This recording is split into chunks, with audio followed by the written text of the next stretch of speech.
On le fait tournoyer, on le respire et puis forcément on le goûte. Et il s'en boit du vin dans cette grande foire, l'une des plus importantes en Amérique du Nord. Ce qui reflète bien l'amour des Canadiens pour le nectar de Bacchus.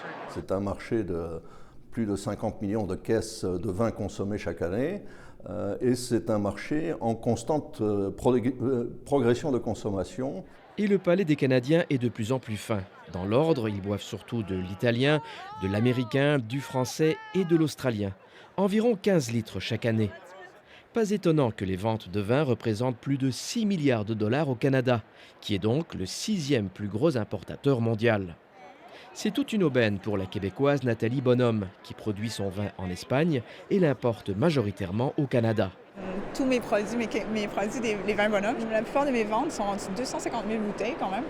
C'est au Canada. Et plus encore grâce à tous les autres vins qu'elle représente. Au Québec, une personne sur 10 boit de mes vins. Mais comme exportateur, le Canada est un joueur minuscule sur le marché mondial.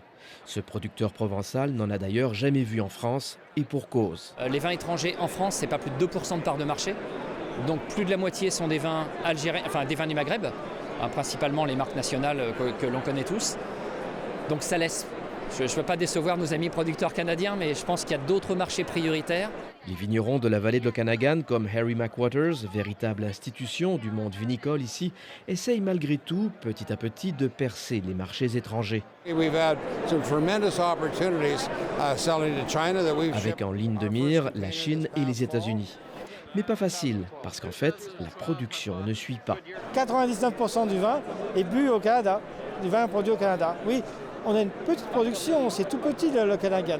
Alors un conseil de la part de notre vigneronne québécoise? Il y a du choix à faire. Moi, je crois que c'est plutôt du côté du Canada. Il faut produire un peu plus. Parce qu'il faut arrêter de le boire. Un conseil qui semble être ignoré ici jusqu'à la dernière goutte. Ici Frédéric Arnould, Radio-Canada, Vancouver.